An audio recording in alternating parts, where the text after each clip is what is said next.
Ezequiel, no capítulo 37, Ezequiel 37, é o texto para nossa reflexão.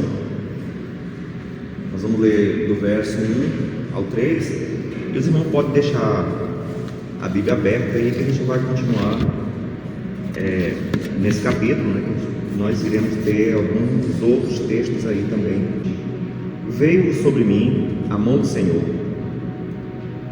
Ele me tocou, Ele me levou pelo Espírito do Senhor e me deixou no meio de um vale que estava cheio de ossos. Me fez andar ao redor deles. Eram muito numerosos na superfície do vale e estavam sequíssimos. Então me perguntou: Filho do homem, acaso poderão reviver estes ossos? Respondi: Senhor Deus, tu o sabes.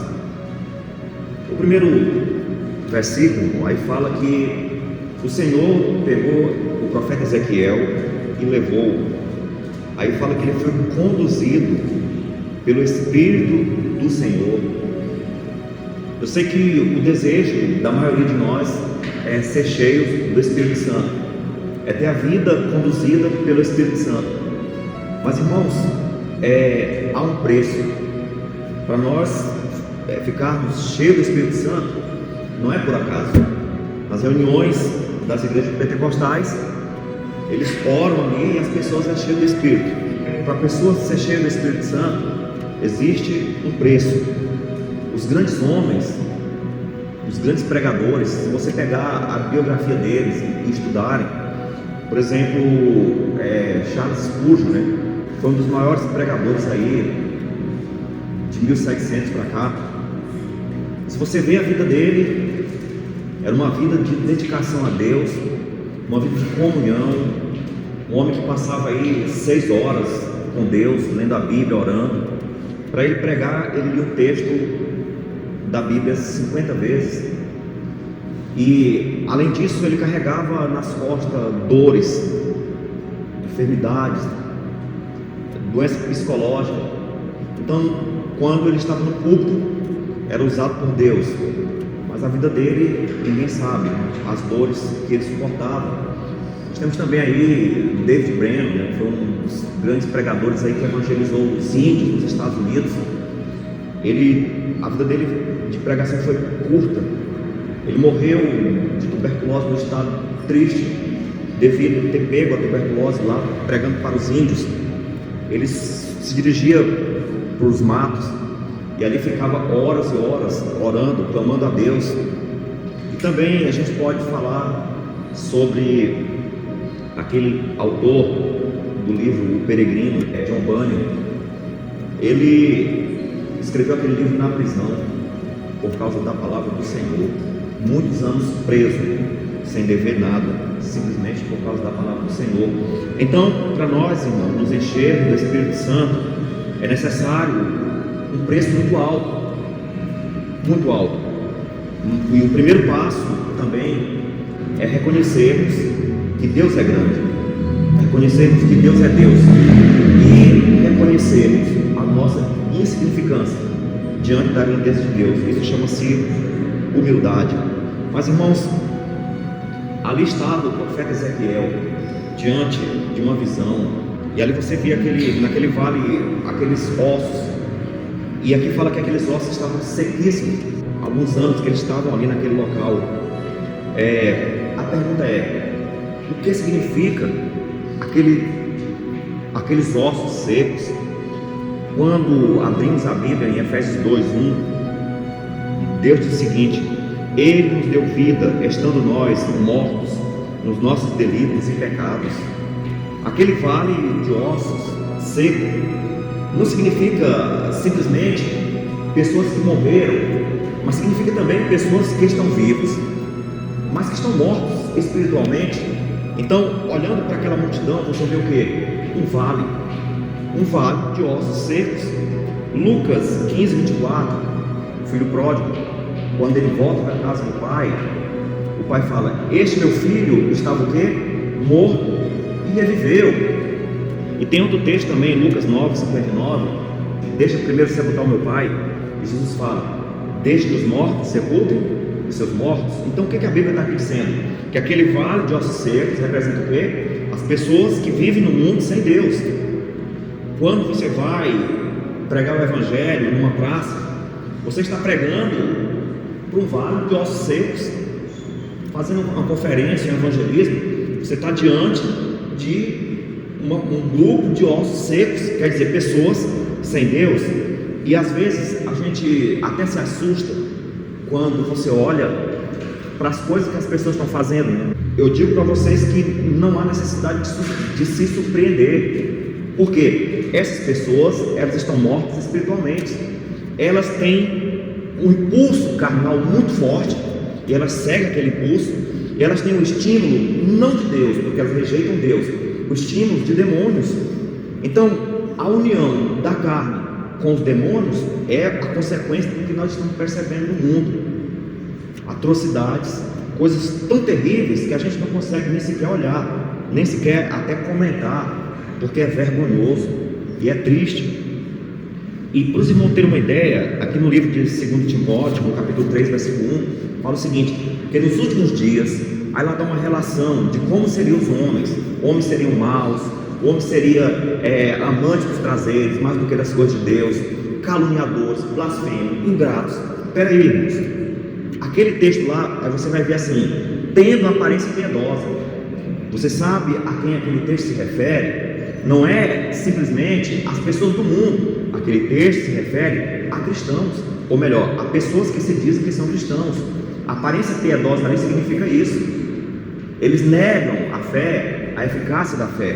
Então, se nas igrejas nós estamos vendo pessoas com aquela característica, nós entendemos que a solução para o pecador está aqui no versículo 4. Deus diz para ele: profetiza a estes ossos e diz-lhe: ossos secos, ouve a palavra do Senhor. Aqui está a solução, irmãos. Aqui está a solução para aqueles que estão mortos espiritualmente.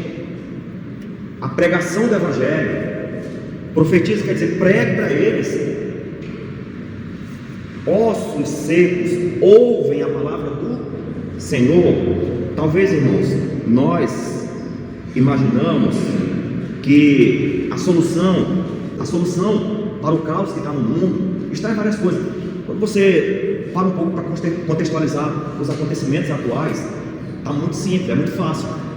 É guerra para lá, é inundação para o outro lado, seca, vários países pegando fogo, né? Brasil, Chile, Bolívia, uma sequidão que nunca houve.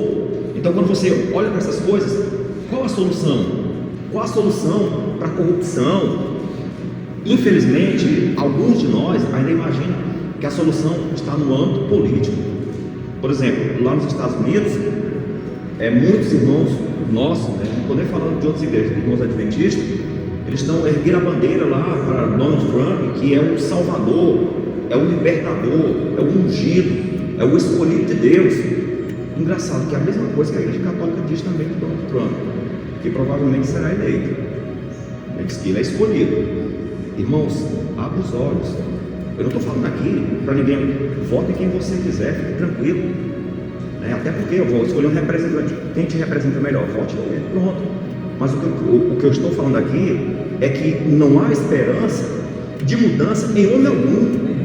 Jesus nunca falou que a política mudaria o mundo. Escolha o homem certo. Eu nunca encontrei isso na Bíblia, e nem no Espírito de Profecia. Lá diz o seguinte: filho do homem, profetiza para os ossos secos. Quer dizer, pregue o Evangelho, pregue a palavra. Você quer mudar? Eu conheço pessoas que eram homossexuais e não são mais, abandonaram a vida de pecado. Por quê? Ouviram a pregação do Evangelho. Eu conheço drogados, que hoje são pastores. Conheço assassinos, assaltantes de banco, que hoje são pastores e pregam o Evangelho. Por quê? Porque foram mudados, foram transformados pelo Evangelho. Conheci lares de família destruída, homem traindo mulher, mulher traindo o esposo, os filhos nas drogas, e hoje você vê a diferença. Não foi política que mudou. Quem foi? A pregação do Evangelho. Então por isso ele falou: filho do homem, profetiza para esses ossos secos. Quer dizer, pregue para ele. E tem um detalhe, 2 Timóteo 4,2 fala o seguinte: pregue a palavra, a tempo e a fora de tempo. Quer dizer, o que eu tenho que pregar? Eu não posso pregar historinhas, eu não posso pregar coisas na minha mente, eu tenho que pregar a palavra, irmãos. Aqui no versículo 7 ele diz: então profetizei, houve um ruído, houve um barulho, né? Os ossos se chocando, se juntando, as carnes se unindo aos ossos, houve um barulho, um ruído. É isso que acontece, é isso que eu estou vendo muito por aí. Muito barulho, muito ruído. A gente chama isso de oba-oba. Muito oba-oba nas igrejas, muitos eventos. Mas para nisso, é isso que o homem faz. Por mais que eu pregue a Bíblia, por mais que eu pregue a palavra, sem o Espírito Santo, eu vou fazer barulho. Não vai mudar ninguém, não vai transformar ninguém. Então, não basta só a palavra. Veja aqui no versículo 9: profetiza ao Espírito, né? Quer dizer, Espíritos vem dos 4 cantos, sopra sobre esses mortos. Então, além da palavra, tem que ter o Espírito Santo. A gente fala muito da chuva serôdia, mas a temporã já está entre nós. O Espírito de Deus já foi enviado. O Espírito Santo já está sobre nós. E se nós não tivermos o Espírito Santo hoje, agora, pode esquecer. Chuva serôdia também não vai existir. O Espírito Santo já está entre nós. Então, nós devemos, irmãos, ter uma união com Deus de maneira tal que ao pregar a palavra, eu não fale aquela palavra vazia só para fazer barulho, que ela alcance as pessoas com o poder do Espírito Santo. Quando Deus criou Adão, ele soprou. Adão estava morto. O Espírito de Deus, fôlego de Deus, aquele ar, fez com que Adão criasse vida. A mesma coisa é o Espírito Santo. Nós estávamos mortos, conforme Efésios 2:1. Ele nos deu vida. É o Espírito Santo, irmão, que nos dá aversão ao pecado. É o Espírito Santo que faz com que as irmãs se vistam decentemente. É o Espírito Santo que faz com que eu deixe o celular e vou ter comunhão com Deus, porque eu não posso rejeitar a voz do Espírito Santo. Antigamente o pessoal falava muito contra a televisão, mas a televisão hoje ela virou até uma santa diante do que o celular pode fazer. Uma onda enorme de destruição que ele causa na vida humana. O que está por trás? Dinheiro. As redes sociais, quanto mais você acessa, mais o Instagram, aquele pessoal lá, o Elon Musk, esse pessoal vão ganhar dinheiro. Então por isso os algoritmos vai sempre te mandando coisas, para você estar sempre acessando. Então você fica o dia todo ali tranquilo, até doer a cabeça, até ficar tonto. Então necessita de quê? Da libertação disso? Sim, irmãos. Até porque alguém um dia falou: olha, o celular, né, as redes sociais, elas irão acusar milhões de pessoas diante do juízo. Ninguém vai ter a desculpa de falar o seguinte: eu não tive tempo. Tem tempo de sobra para essas coisas, mas é o Espírito Santo que muda. Então nós entendemos que o vale dos ossos secos representa as pessoas do mundo sem Deus. É isso que a Bíblia diz. Quem não tem Deus, ele está morto. A pessoa está andando, mas você pode olhar para ele um esqueleto, só os ossos secos, e muito seco, andando no mundo, porque ele não tem vida. Mas também, aqui no versículo 11, diz o seguinte: esses ossos são a casa de Israel. E agora? Então, além do mundo, aqui vem uma aplicação para quem? Para a igreja. Casa de Israel, irmãos. E deixa eu tentar fazer com que os irmãos entendam uma coisa, que está havendo um engano aí nas outras igrejas, e alguns da nossa também estão entrando nesse engano. Quando fala em Israel, aí o pessoal olha lá para aquele estado lá, né, que está em guerra lá, o estado de Israel, aí fala: aquele é o povo de Deus, ali é o descendente de Abraão. A Bíblia não tem nada a ver com aquele pessoal ali não, irmãos. Quem criou aquele estado? Quem que é a besta que surgiu da terra?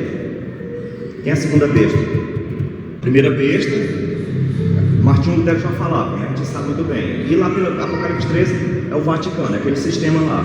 E a segunda besta, quem vai dar poder para o Vaticano, que perdeu o poder político, é os Estados Unidos da América. A religião evangélica vai se unir com o catolicismo. Então esse poder é a segunda besta. Então, quem criou o Estado de Israel agora, em 1945, ONU é só uma fachada. Quem criou foi os Estados Unidos. Peraí, como é que esse povo é povo de Deus? Como é que eu estou esperando vir desse povo aí uma profecia, se esse povo rejeitou o Messias? Se você for lá, vê na internet aí, pregando para os judeus em Jerusalém, eles se reúnem lá e te apedrejam. Eles odeiam o Messias, eles odeiam Jesus Cristo, e só quem salva é Jesus. Vai ter salvação para os judeus? Vai, para aqueles que aceitaram Jesus Cristo. Sem Jesus, ninguém vai ser salvo. Não tem como uma pessoa ser salva se ele não entregou a vida a Cristo. Agora, irmãos, para os irmãos não falarem que eu estou falando bobagem, Gálatas 3, 7 a 9, diz o seguinte: os da fé é que são o quê? Filhos de Abraão. Então, Abraão é pai de quê? Da fé. Os salvos, irmãos, não é uma ligação de sangue humano. Os salvos é uma ligação pela fé. Abraão foi o pai da fé. Então, em Cristo não há judeu nem grego. Em Cristo todos somos um. Quer dizer, Deus não faz acepção de pessoas. Os judeus foram chamados por uma missão especial e eles cumpriram. Eles cumpriram. A igreja surgiu dos judeus. Pedro era judeu. João, os autores da Bíblia, do Novo Testamento, todos, com exceção de Lucas. Lucas era grego. Os demais todos eram judeus. Então, o propósito se cumpriu, apesar dos problemas. Mas agora, na nova aliança, o povo de Deus é a igreja. Apocalipse 3:1 tem nome de quem vive, mas está morto. Então, o vale dos ossos secos agora representa quem? Não mais a casa. Qual é a casa de Israel? É a igreja. Tem nome de quem vive, mas está o quê? Morto. Está na moda agora o pessoal falar, né, de os híbridos. É o carro híbrido. Ele tem uns que anda 1000 km com 1 litro de gasolina, né? Porque ele é a gasolina e é elétrico. Então são 2 motores, 2 sistemas. Aí tem, por exemplo, os animais, né? É híbrido. Por exemplo, o Chester, né, que o pessoal come aí no Natal, é uma mistura de peru com frango. É um troço feito no laboratório, né? O bicho produzido lá, já sabe as consequências. Mas é híbrido. Agora o que está acontecendo? Também está acontecendo, surgiu o cristão híbrido. Ele é metade crente e metade mundano. Ele não é um cristão. Está surgindo igreja por todos os lados. O que eles usam? Eles não fazem campanha evangelística sem fazer uso do marketing. E o marketing é duas coisas que ele faz para a pessoa, para atrair pessoas nas igrejas. Primeirinho, ele vê o sonho. Qual o sonho da humanidade? Para a pesquisa todo mundo fala: olha, eu quero prosperidade, eu quero vida boa, eu quero conforto, eu quero tudo de melhor. Então as igrejas pregam sobre isso. E também para combater a dor. Qual é a tua dor? Então as igrejas estão alicerçadas nisso, no sonho e na dor. E qual o resultado? É que elas estão superlotadas. São igrejas aí com... o pessoal fala aí, uma igrejinha pequena, uma igrejinha com 500 membros. Vocês estão entendendo a dimensão que dá essas igrejas por aí? Então são igrejas de 10 mil pessoas, de 20 mil pessoas. E nos Estados Unidos tem igreja com 100 mil pessoas. Eles fazem, por exemplo, 5 cultos durante o dia, porque não cabe. Então faz um culto, vem lá 20 mil, outro culto mais 20 mil, outro culto. E essas pessoas são cristãos híbridos. Eles estão na igreja por causa do sonho dele que o pastor prometeu que vai se concretizar. E também a dor, ele vai ter um alívio para aquela dor. Por isso essas igrejas, elas estão aí crescendo muito. E como nós vimos aqui, né? 1 Timóteo 3:17 fala que como é que estão os cristãos? Blasfemos, violentos, amantes dos prazeres, mais do que de Deus, ingratos, sem afeição natural. A Bíblia, irmãos, a Bíblia é um livro que não tem como não dizer que ele é de Deus, porque só esse texto aqui revela como que são os cristãos. Muitas pessoas, eu converso por aí e falo o seguinte: olha, eu não quero negócio com crente. O cara chegou, vou alugar a casa, olha, eu sou evangélico, eu não me quero. Por quê? Virou a história. Você liga a televisão, nas redes sociais aí, tá lá os memes, a chacota, com essas pessoas aí, que virou piada. Um cristianismo cheio de pastores, que você sabe, é até uma blasfêmia, o nome daquele dizer que é de Deus. E as pessoas sorrindo dele. Foi isso que virou o evangelho, do fim da dor e da realização do sonho, que é mundano. Nenhum deles sonha com a nova terra. Se fizer uma pesquisa anônima, hoje, no meio dos cristãos, você deseja ir para o céu amanhã? Eu garanto para vocês que a maioria, não, ainda tem que fazer aquilo. Às vezes a gente fala, Jesus volta, mas lá no nosso íntimo, a gente não tem aquele desejo como deveria. É por isso, irmãos, quando Cristo for voltar, como é que vai estar essa terra? Ela vai estar debaixo das 7 pragas. Isso que nós estamos vendo aqui, isso aqui é a fichinha, com o sol que vai se aquecer, vai destruir internet, energia, água e sangue, sem navegação, sem comunicação, sem transporte, caótico, o mundo pegando fogo, destruído, o povo cheio de câncer, daquela chaga dolorosa. Aí nessa hora, os cristãos vão falar com todo o coração, Maranata. Mas por enquanto ainda não está acontecendo, porque está achando esse nome bom, até porque o diabo maquiou ele, né? Está aparentemente bom. Então o sonho das pessoas não é ser um cristão verdadeiro, nem amar a Deus, não é ir para o céu, não é ter uma vida santa. O sonho é ter coisas, e as igrejas estão oferecendo coisas, prosperidade, as pessoas estão indo, outros oferecem cura, milagres, e a coisa está acontecendo. A Bíblia diz que a igreja era representada por uma mulher. Aí nós vemos, né, aquelas imagens, aquela mulher linda, né, que representa a igreja. Mas eu estava olhando aqui Apocalipse 3,17, que fala sobre a igreja de Laodiceia, e eu olhei para ela, cega, nua, triste, toda suja, miserável, deprimida. Então essa é a representação da igreja de Laodiceia. Esse vale de ossos é a casa de Israel. E sabe qual é o problema? Apesar disso tudo, aquela mulher, ela ainda se acha: rica estou e de nada tenho falta. Isso é muito sério. Eu estava lendo os primeiros escritos e uma frasezinha: Deus tem povo nas igrejas nominais e também entre os adventistas. Na nossa visão, a gente olha aquela multidão de adventistas naqueles congressos e fala assim: é o povo do Senhor, todo mundo salvo. Que engano, irmãos, que engano. Jesus diz: eu sou a ressurreição e a vida, quem crê em mim, ainda que esteja morto, viverá. Esse texto aqui, irmãos, é para nós que nos achamos mortos.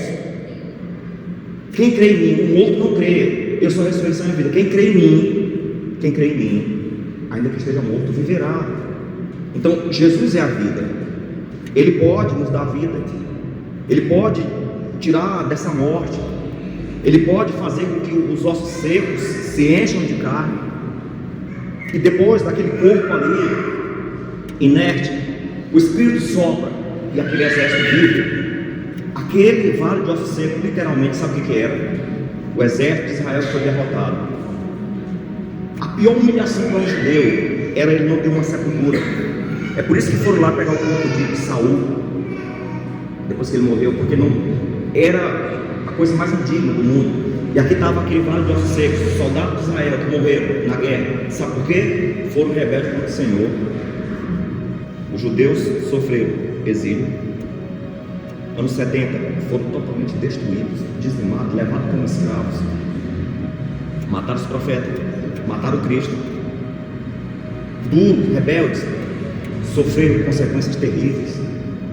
Irmãos, eu digo aqui para todos nós o que Deus diz: coisas terríveis irão acontecer conosco se nós não nos voltarmos como devemos, como a Bíblia diz, como o Espírito de Profecia diz. Nós não nos voltarmos para Deus, nós não temos ideia do que está por vir.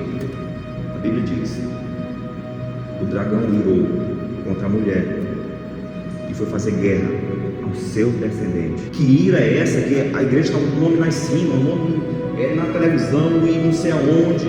A igreja diz: espera aí, que ira é essa? Não abre o olho. Está destruindo espiritualmente, enquanto imaginamos que está tudo bem.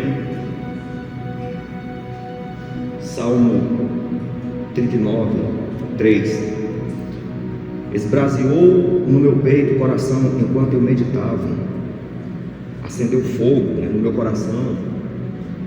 Deus muda tudo, irmão. Amém? Deus muda tudo. Aqui está o segredo. Leia a palavra do Senhor, leia, o coração aquece, porque Deus fala conosco. Filipenses 2:12: desenvolvei a vossa salvação com temor e tremor. Essa parte é nossa, irmãos. Deus nos salvou, mas há o desenvolvimento dessa salvação, que é você que tem que fazer, com temor e tremor. Efésios 5,18: não vos embriaguei com vinho, mas enchei-vos do Espírito Santo. Não se embriague com essas coisas que nós estamos vendo por aí.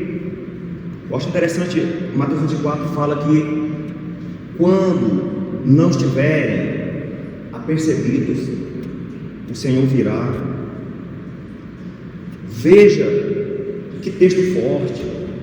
Quando estiverem distraídos, agora, irmãos, as pessoas estão aí distraídas, cada dia uma distração diferente no celular, cada dia um evento diferente acontecendo, as pessoas estão distraídas, não estão percebendo. Esse é um sinal gravíssimo. E antes de Jesus voltar, nós temos aí, que eu não posso me esquecer disso, a marca da besta. Se você pedir a Deus e buscar, você vai entender que essa coisa está muito próxima. As coisas estão armando. Eu tenho um canal no YouTube, aí eu coloquei um vídeo lá, né? A verdadeira marca da besta. Quando foi ontem, estava assim: esse vídeo foi removido porque ele vai contra as normas da comunidade. Vocês estão percebendo o que está acontecendo? Muita gente confiando que a internet vai pregar o evangelho, mas veja o que vai acontecer. Eles estão criando o entretenimento, todo mundo está envolvido, mas quando chegar o momento certo de você falar quem é a besta, para pregar a mensagem para o terceiro anjo, não adore a besta na sua imagem. Quando chegar nesse momento, você vai estar privado de qualquer tipo de rede social. Você não pode mais falar nada disso, porque o próprio algoritmo vai bloquear e você vai ficar sem acesso a isso, bloqueia a tua conta, acabou com tudo. Entende? Então as coisas estão se projetando de tal forma que não vai demorar. Fala-se de uma terrível surpresa. Qual é essa surpresa? Não sei, mas você deve ficar atento. E por último, Ezequiel 37,14 diz o seguinte: eu gosto da Bíblia por isso. Deus adverte, Deus fala forte, mas Ele sempre tem as palavras de amor, as palavras de solução. E Ele diz o seguinte: porém em vós o meu Espírito e vivereis. Amém? Está, irmãos, em nossas mãos. Deus promete que Ele vai colocar o Espírito em nós e nós viveremos. Aquele programa que não deveria ser um programa que já ficou no esquecimento, reavivamento e reforma, é isso aqui.